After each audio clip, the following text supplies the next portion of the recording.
Hey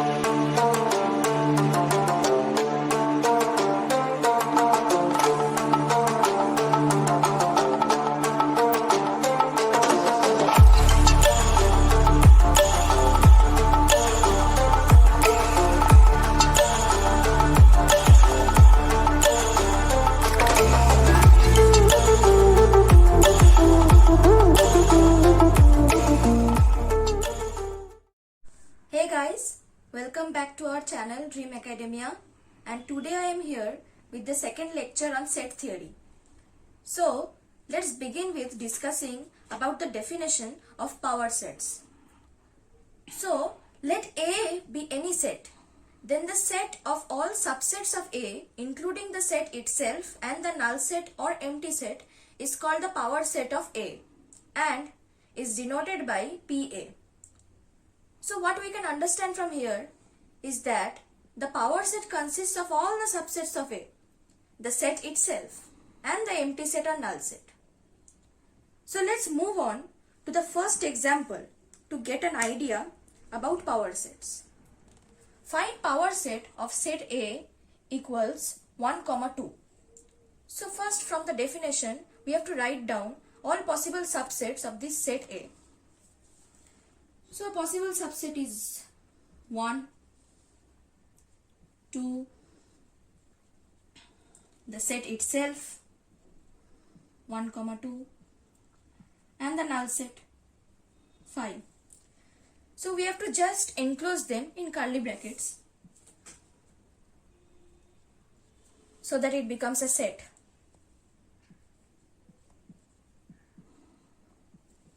That's it.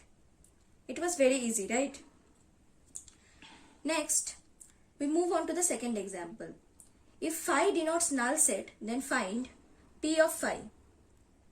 So, we know that the only possible subset of this set phi is phi itself. So, its power set will be phi in curly brackets.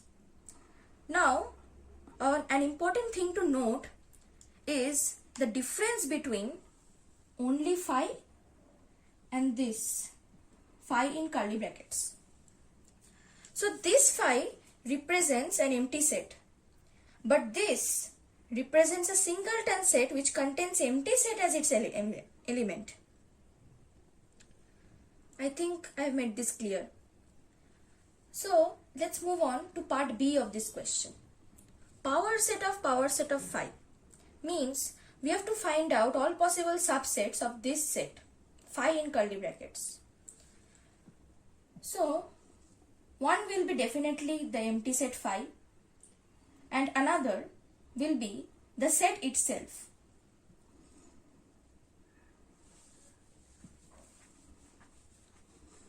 Now, the third part of this question asks for the order of this P of phi. So, the number of subsets of a set increases more rapidly with an increase of elements. So, what if we gradually go on increasing the number of p's to a very large finite number? Then we have to find out a shortcut formula to find out the cardinality of power set, right? So we can apply the formula we learnt in the previous lecture over here. If a given set has n elements, then its power set will contain 2 to the power n elements. So this set consists of 2 elements. So P of this set will contain 2 to the power 2, that is 4 elements. Means it will contain 4 subsets and order of this set becomes 4.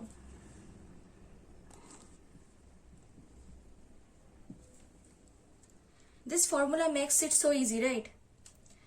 Now the last part to illustrate this formula is n of P of phi. So we know that order of this set is 4.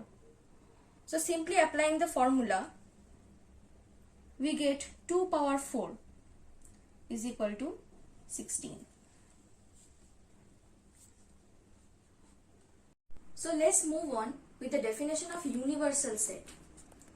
So a universal set consists of all possible elements which occur in the discussion and is denoted by the letter U.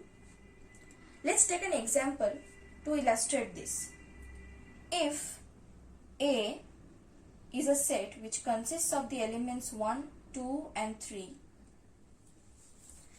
and B is a set which consists of the elements 2, 4, 5 and 6, then the universal set U can be taken as 1, 2, 3, 4, 5, 6. So we have written down all the possible elements which have occurred in A and B. So let's move on with some operation on sets. The first operation is union of two sets. Now what is union? Union means that the element occurs in at least one of the sets A and B. If we take two sets A and B, then it will consist of those elements which belong to A or it belongs to B. At least one of the sets. So let us take an example.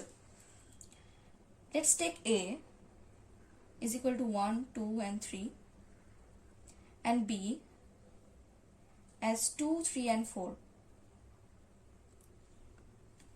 So its union will be 1, 2, 3 and 4. Because these elements either occur in A or occur in B or may occur in both. Next, the intersection of two sets. So A intersection B consists of all those elements for which X belongs to both the set A and the set B. That is the common elements in the sets A and B. So for example, A is equal to 1, 2, 3 and B is equal to 2, 3, 4. Then A intersection B will contain the common elements in the sets A and B. So 2 and 3, because 2 and 3 are the only common elements in the sets A and B. Next, the difference of two sets. So A minus B means that it will contain those elements which belong to A and those elements which do not belong to B. That is, it belongs to A and does not belong to B. It can be also written as A intersection B complement. This is the complement. Complement means that the element does not occur in set B. Similarly, B minus A is equal to B intersection A complement. Means those elements which belong to B but does not belong to A. So let us take an example to illustrate this. A equal to 1, 2, 3 and B equal to 2, 3, 4. So A minus B will consist of those elements which belong to A but should not belong to B. So 2, 3 is common over here. So we have to omit those elements. So the only element left is 1. So A minus B will be equal to 1. So next is the symmetric difference of sets. We denote the symmetric difference as A delta B, and it consists of those elements which are there in at least one of the sets A minus B or B minus A. So basically it consists of those elements which are not in the intersection of A and B, but they are there in the sets A and B. Means like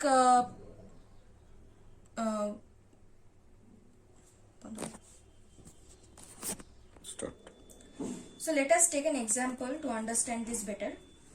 Let us take A as 1, 2, 3 and B as 2, 3, 4. So A delta B consists of those elements which are there in A and also there in and also there in B, but the elements should not be common to both the sets. So A delta B has only the elements 1 and 4. Next, the complement of a set. So A complement has all those X for which X does not belong to A, but X belongs to the universal set U. Also, it can be written in the form U minus A. For example, if we take the universal set U as the numbers 1, 2, 3 up to 10 and A as 1, 2, 3, 4, 5, then the complement will have the elements 6, 7, 8, 9, 10. Means it is just the opposite of A. Means we have to omit those elements which are from the universal set which are there in A. So we get only those elements which are not in A. Next, disjoint sets. If A intersection B is equal to the null set, then A and B are disjoint. Means there should not be any common elements between the sets A and B. For example, A is equal to 1, 2, 3 and B is equal to 7, 8, 9.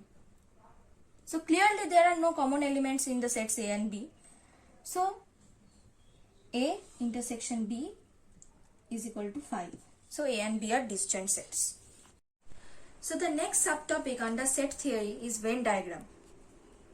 Most of the relationships between sets can be represented by means of diagrams which are known as Venn diagrams. These diagrams consist of a rectangle for universal set and circles in the rectangle for subsets of universal set. And the elements of the sets are written in the respective circles. For example, if we take A is equal to 1, 2, 3 and B is equal to 3, 4, 5 and the universal set U as 1, 2, 3, 4, 5, 6, 7, 8, then we can draw the Venn diagram as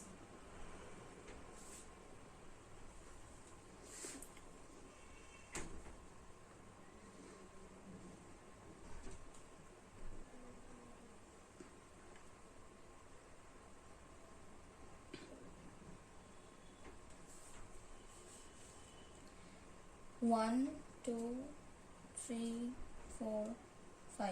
Because in set A there is 1, 2, 3, then we have to write 1 and 2, and in set B there are 3, 4, 5, so we have to write 4 and 5 here, and as 3 is the common element, we have to write it in the intersection like this.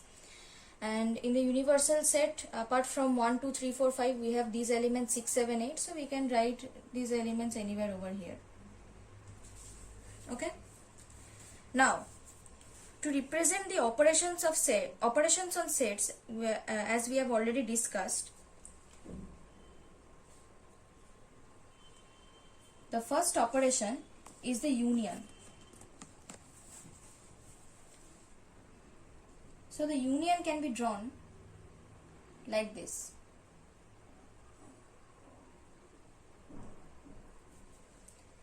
Because an element lies in the union of A and B if it belongs to at least one of the sets. That is, it can belong to either A or B or the intersection of A and B. Next is the intersection of two sets.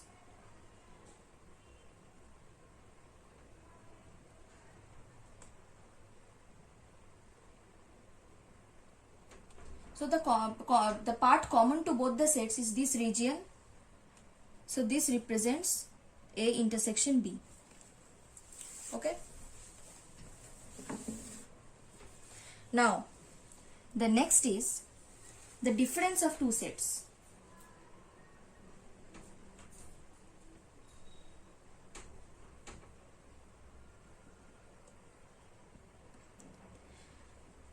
So A minus B means that the element lies in set A but not in set B.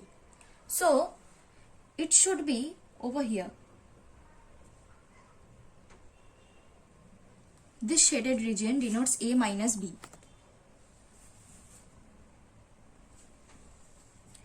Next is B minus A. So similarly,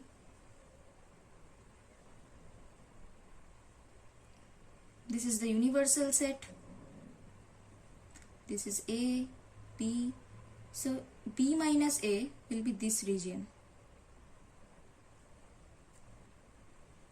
because the element belongs to set B but it should not lie in set A. Next,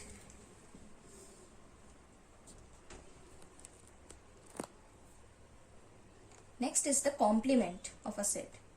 So if we take the set A as this, then the complement will be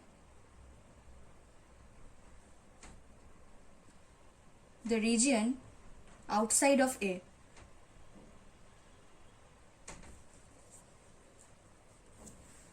Okay. Next is the symmetric difference of sets. Now what we have learned, that the symmetric difference of sets is A minus B union B minus A. So from these two we get A minus B as this and B minus A as this. So this becomes A delta B.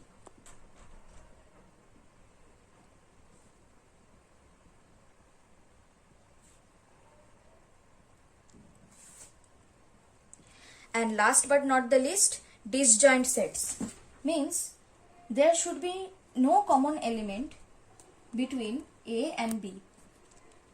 So we can take the set A here and the set B here.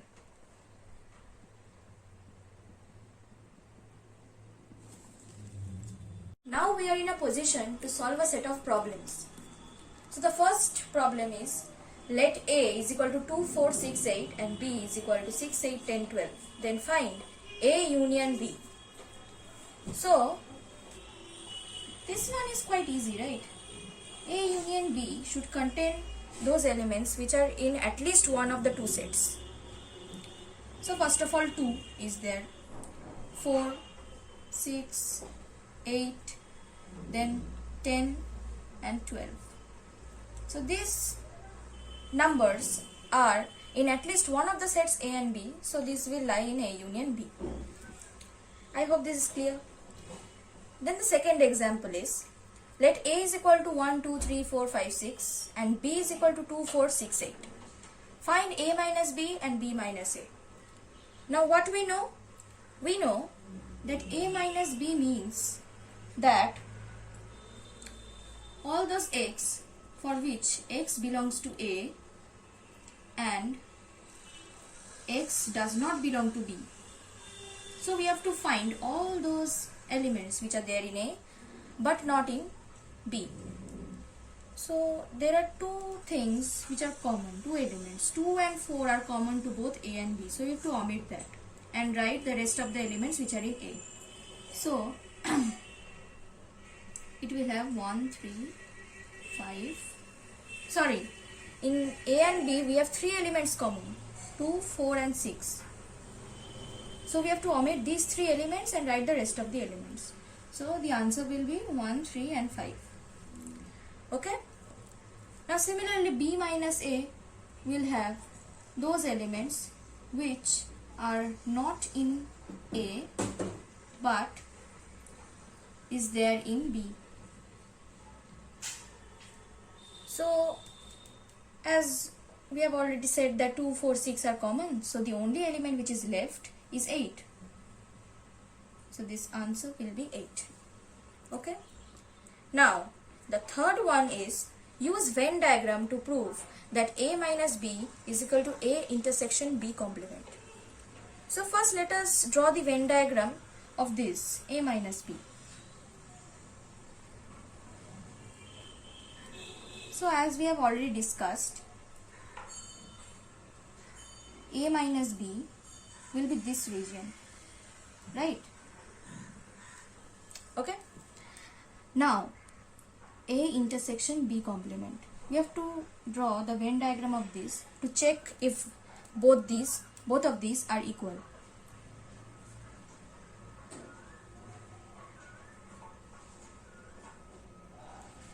So which part do you think is B complement? It should be the part which is outside of B. So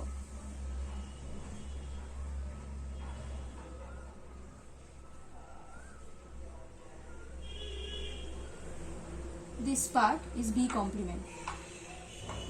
And which part of this is common to A? Clearly this part,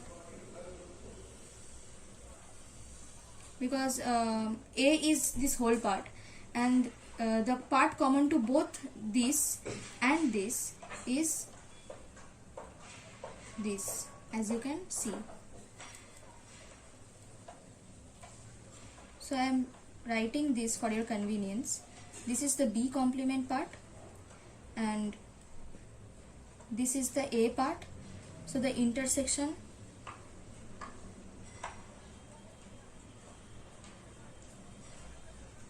is the A intersection B complement.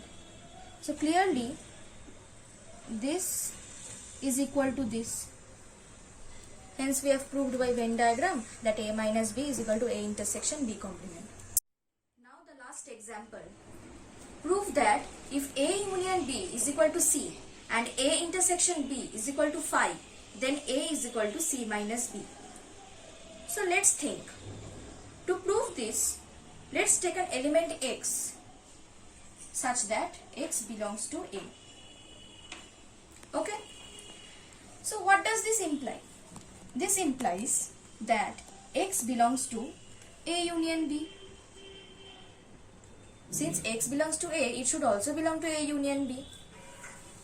So this implies that X belongs to C from given condition.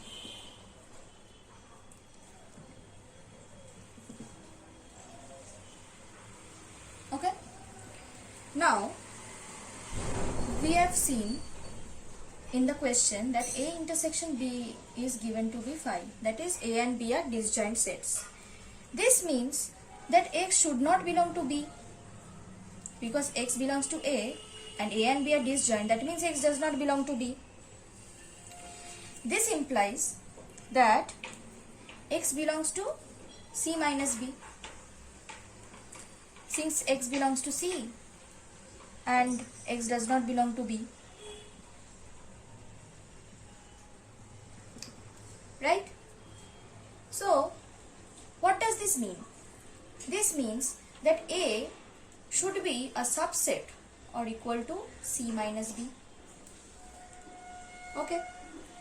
Now we take, let X belongs to C minus B. You will understand what I am trying to do gradually. So this implies that X belongs to C, but X should not belong to B. Okay. So this implies that X belongs to A union B and X does not belong to B. So this implies that X belongs to A. And what does this mean? This implies that this implies that C should be a subset, C minus B should be a subset of A. We are deriving from the back, okay? So since from here we got that A is a subset or equal to C minus B, and from here we got C minus B is a subset or equal to A. So in order that both the conditions are fulfilled, the only possibility should be A is equal to C minus B. So I think I have made this quite clear. I have attached a problem sheet for you all based on whatever I have taught today. And thank you. We will again connect in our next lecture.